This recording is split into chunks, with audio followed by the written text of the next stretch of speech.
si je vous dis 1000 chevaux et 16 cylindres, vous me dites...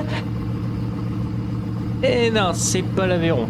On va pas parler de l'Aveyron aujourd'hui. Aujourd'hui, on va parler d'une version diesel de 1000 chevaux. Alors, aujourd'hui, j'ai fait quelques recherches parce que je me suis intéressé à un moteur un peu particulier. C'est le seul de son type. Enfin, pas de son type. Hein, vous allez comprendre. C'est un peu le seul dans cette configuration-là. Surtout pour la taille qu'il fait en diesel. Des 16 cylindres diesel, ça ne court pas les rues. Et aussi, c'est un moteur qui, apparemment, est unique. Ou en tout cas, s'il ne l'est pas, je n'ai pas la connaissance de plusieurs moteurs pareils. Donc c'est un moteur unique dans un véhicule unique. C'est une chose. Et vous allez voir que le développement derrière est intéressant. Alors... on va commencer par un truc tout simple. Ce moteur n'est pas monté dans une voiture, ce moteur n'est pas monté dans un camion, ce moteur est monté dans un char. Voilà, comme ça c'est fait. Le moteur fait 1000 chevaux diesel pour 3400 newtons de couple. Combien? Basiquement, vous déplacez une montagne avec. Vous prenez la montagne, vous la mettez sur des roulettes, vous la tirez. C'est très simple, vous prenez n'importe quel véhicule lourd, très très lourd, vous mettez le frein à main, vous l'ancrez au sol, vous arrachez le sol avec, quand vous le tirez. 3400 newtons de couple, c'est énorme. Surtout quand vous savez que le véhicule fait 60 tonnes. Et le moteur qui, du coup, alimente ce char, c'est le 2DGM8M, qui est du coup un peu spécial. Déjà, vous allez voir une photo. Ouais, il ressemble pas réellement au moteur normal. Au pire, on ira un peu plus en détail là-dessus. Le moteur est un petit peu plus performant qu'un diesel standard avec ses 1000 chevaux donc, et il est un peu plus... à la fois plus gros et plus compact qu'un diesel standard. Puisque nous sommes sur un diesel qui prend pas tant de place en largeur et en longueur par rapport à un moteur 16 cylindres, et mais qui fait par contre 45 litres de cylindrée. Combien? Donc à la fois il est plus petit mais à la fois il est plus gros. Et au niveau du design, c'est littéralement deux flat 8 qui ont été empilés. Bienvenue en Union soviétique. Alors ce moteur est un peu spécial puisqu'il a été littéralement conçu avec deux flat 8 comme je vous l'ai dit, mais surtout c'est un moteur avec beaucoup de jus qui fait 45 litres de cylindrée avec 2 litres 82 par cylindre. Les cylindres ils font 15 cm de diamètre. Je peux y mettre. Je peux presque y mettre ma tête quand même. Vous vous rendez compte, vous pouvez mettre la tête dans les cylindres. Hein. Et 16 cm de long. Hein. C'est 2 litres 82 les mecs. Ça fait beaucoup là quand même. Et le moteur il est pas plus gros que 2 V8 collés l'un à côté de l'autre. Les 2 V8 il faut vraiment la taille du moteur. Le moteur il fait... seulement, alors attention, vous allez comprendre que quand je dis seulement, je fais un peu la blague, mais il fait seulement 1m40 de long, enfin pas de long, de large, pardon, presque 1m60 de long, et 78 cm de haut. Et vous allez me dire, bon ça va, sauf que n'oubliez pas que ça fait 45 litres de cylindrée quoi. Genre... je pense qu'il y a des diesels de... ouais, non, les plus gros diesels, ils font à peu près la... genre, il y a des diesels qui font, ouais, genre pas cette taille-là, hein, mais genre qui font à peu près la moitié de la taille du moteur et qui font 10 litres de cylindrée, quoi. Donc ouais, les mecs étaient forts.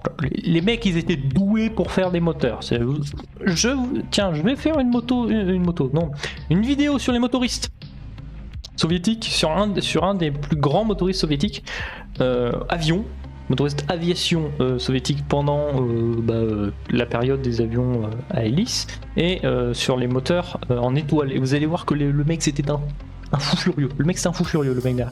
Mais on ira voir ça une autre fois. Le moteur a un cycle de maintenance de 400 heures, c'est-à-dire que vous le faites tourner 400 heures avant de faire de la maintenance dessus. En moyenne. Ça va quand même. 400 heures. Comme vous savez que c'est un moteur diesel de charge, Ça va, surtout quand vous allez voir la gueule du carburant qu'il utilise, parce que oui, ce truc utilise un carburant spécial vu qu'il utilise du GOST 4749 qui est un carburant, c'est que pour avoir des infos dessus, il faut se référer aux des documents déclassifiés de la CIA. Non, je dis pas de la merde, les seules infos que j'ai pu trouver sur ce carburant, ça vient de la CIA. Ça a été traduit par la CIA. Voilà. On en est à ce niveau-là en termes de carburant. Et par contre, c'est du carburant de ce qui a l'air d'être. C'est pas un carburant qui a été développé pour le moteur, c'est bien un carburant qui a été développé dans les années 60 pour les moteurs à multi-carburant, un peu diesel de l'armée. Parce que pour ceux qui ne le savent pas, beaucoup de moteurs de char sont capables de tourner à plein de mixtures différentes. Beaucoup sont basés sur du diesel, mais sont capables d'accepter maintenant, pour certains, même du kérosène. Ouais, alors qu'ils sont basés sur du diesel. Je sais ce que vous allez me dire, what the hell. Mais les gars, on parle de moteurs faits par l'armée. On parle pas de ton moteur de bagnole qui est fait pour... qui fait genre 5 mm d'épaisseur. Là, on parle de moteur de l'armée, les mecs. Hein. Là, ils ont littéralement forgé un bloc de 3 tonnes d'acier pour en faire un moteur. Hein. Donc, ça va quoi. Encore, je dis 3 tonnes, c'est... Bah non, 3 tonnes, non, ça doit être... Je pense que s'ils sont partis d'un bloc de 3 tonnes pour faire ça. Hein. Parce que au cas où, hein, pour la blague, c'est un moteur capable de tourner avec un liquide de refroidissement à 120 degrés. Oui, le liquide de refroidissement est à 120 degrés. Et Celsius, pas Fahrenheit. Hein. Je parle pas en mesure américaine là. Hein. Le moteur a une compression plutôt faible pour un diesel puisqu'on parle seulement de 8 bars. Seulement 8 bars, seulement 8.1 bars. Ce qui est pas tant que ça quand vous savez qu'un moteur diesel de maintenant c'est 20 à 30 bars, mais il faut pas oublier que c'est un moteur des années 60, donc ça va. En sachant qu'il y a aussi un supercharger qui lui permet de gagner 200 petits chevaux. À la base il était à presque 800, maintenant il est à 999 chevaux. Et puis le supercharger il met 1.7 bar d'air dans le moteur quoi, en induction forcée, donc ça va. Les pompes à carburant ce sont des blocs de pompe, littéralement c'est un bloc de pompe et il y a 4 blocs de pompe, une par tête de par couvre-culasse, et il y a 4 couvre-culasses puisque c'est 2 flat 8, donc c'est une pompe, un ensemble de pompes, un bloc de pompe basiquement, puisque c'est comme ça qu'il appelle, il s'appelle ça un bloc de pompe pour 4 cylindres. Ce bloc de pompe il a lui-même il a son propre circuit d'huile avec son propre filtre à huile, et il a aussi son propre filtre à carburant pour éviter des problèmes, parce que la mixture utilisée qui n'est pas du simple diesel dedans, la mixture un peu multifuel, vous allez voir qu'elle est un peu spéciale et on va aller taper dedans avec le document de la CIA. Alors désolé, le document n'est pas très beau, mais bon, c'est un document déclassifié des années 60 les gars, je peux pas faire mieux. Alors, quand j'ai dit qu'on allait s'attaquer au document, on va pas regarder en détail hein, dans le document, mais déjà, première page, boum, document déclassifié. Sur la première page, boum, le logo de la CIA. Sur la deuxième page, petit disclaimer, un petit truc qui explique comment ils veulent, pourquoi ils ont fait ça, ils ont traduit ça. Page 3, le logo et l'agence qui s'en est réellement qui s'en est utilisé, donc c'est pas forcément la CIA, mais le bureau et le laboratoire. Enfin, pas le laboratoire, mais oui, si techniquement le laboratoire et le bureau qui s'occupait de faire la traduction. 4, ils expliquent les tests qu'ils ont fait, ce qu'ils vont faire, comme basiquement que le type de truc. Donc là, c'est l'utilisation d'agents neutralisants dans du diesel, sur des moteurs diesel qui utilisent du carburant riche en soufre. Oui, du diesel riche en soufre. Vous avez bien entendu ça. Et traduit machin. Donc ça, c'est la page qui indique ça. Et ensuite, après, vous commencez à voir les premières recherches. En sachant que il y a eu plusieurs types d'additifs qui a été proposés. Par exemple, des sels alcaliques métalliques de faibles, sinon des acides organiques faibles.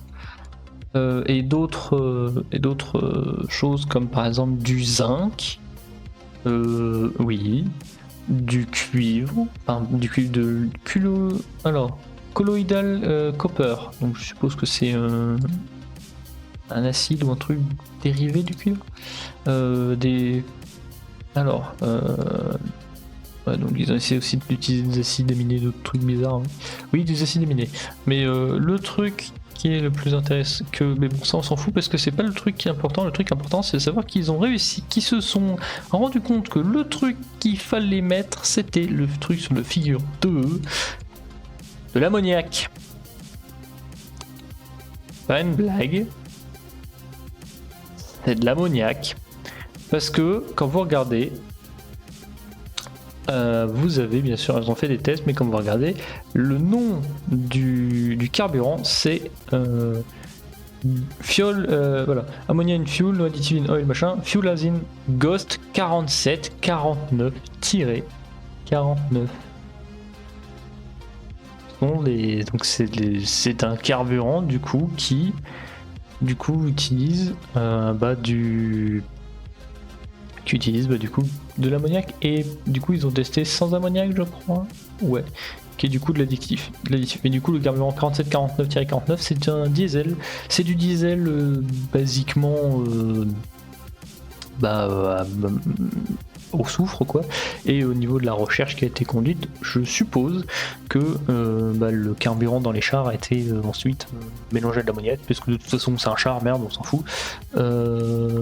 Au niveau des émissions, hein, t'as juste à pas rester près du pot d'échappement quoi. Et puis de toute façon dans le carburant, un additif pareil pour que le moteur dure 400 heures. Soit il n'y a pas d'ammoniac dans le carburant et du coup il va taper plus sur le moteur, soit il y en a. Voilà, ça je peux pas confirmer. Mais je vais pas m'attarder plus là-dessus parce que, alors vous avez des jolis dessins et tout hein, qui expliquent un peu tout en détail, mais bon je suis pas un scientifique, c'est que je vais pas pouvoir tout vous expliquer. Mais vous pouvez vous plonger dans le document, il est très intéressant. Et puis voilà, c'est pas mal quand même comme premier dive sur un moteur un peu intéressant. Hein. Et puis oui, je vais vous mettre le moteur qui ronronne à la fin.